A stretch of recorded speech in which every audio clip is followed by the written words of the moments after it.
Picture this. It's 2003.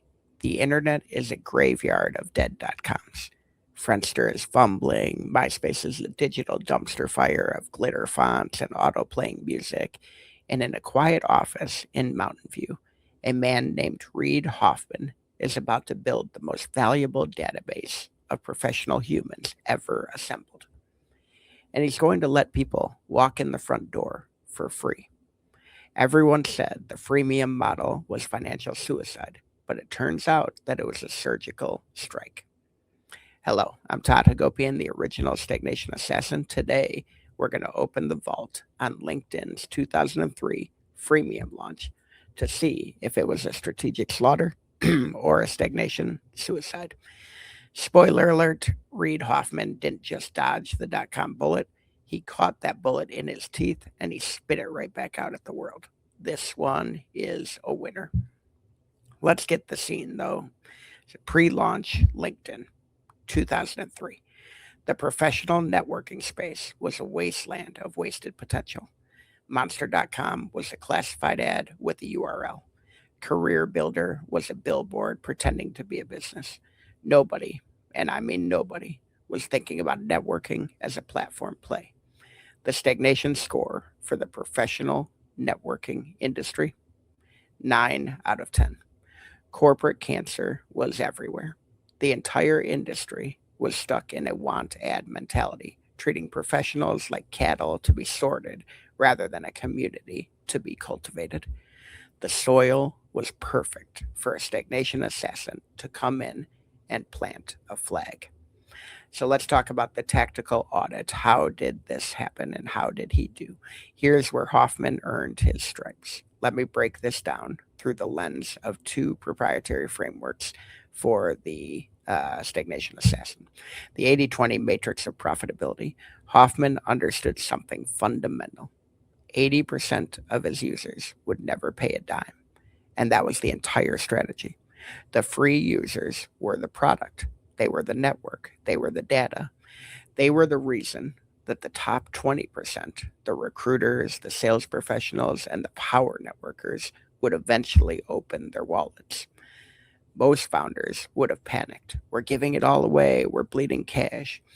But Hoffman knew that the vital few would fund the vampire many. He didn't fight the 80-20 reality. He weaponized it. Now let's talk about the 70% rule. LinkedIn launched ugly. The early product was bare bones, no endorsements, no news feed, no in-mail. It was a digital Rolodex with a very, very, very slight pulse. And that was enough. Hoffman executed at 70% and he iterated. He didn't wait for perfection. He didn't build a cathedral before he had a congregation. He opened the doors, got bodies in the building, put butts in the seat, and he figured out the stained glass later. Now, that is the 70% rule in its purest form. Execution at speed beats perfection at a standstill. And here's the killer detail. LinkedIn grew through invitation-only viral loops. You couldn't just sign up in the early days. You had to be invited. That created manufactured scarcity. That created perceived prestige. That made every free user a recruiter for the platform. Consultation carnage at its finest. But let's talk about the hindsight homicide. Even masterpieces have microfractures.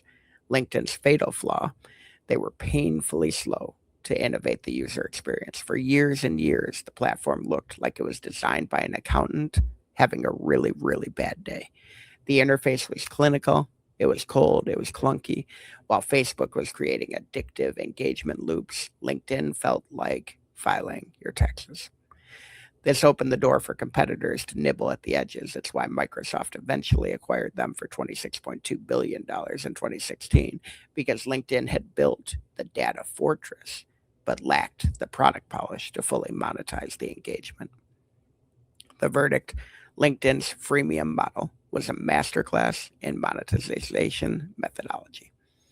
Reid Hoffman saw what nobody else saw, that in a professional network, the free users aren't freeloaders, they're the foundation. He built a profit engine on top of a population engine. He executed fast, he iterated faster, and he created a moat so deep that nobody has come close to replicating it in over 2 decades. Kill rating here, 4 out of 5 kills, a near perfect execution. 1 kill docked for letting the product experience stagnate while the network scaled. Speed without style eventually invites a buyer, which is what happened. That's why Microsoft owns them now. If you want to learn how to weaponize these frameworks in your own business, go to toddhagopian.com and stagnationassassins.com. Pick up a copy of my book, The Unfair Advantage, Weaponizing the Hypomanic Toolbox.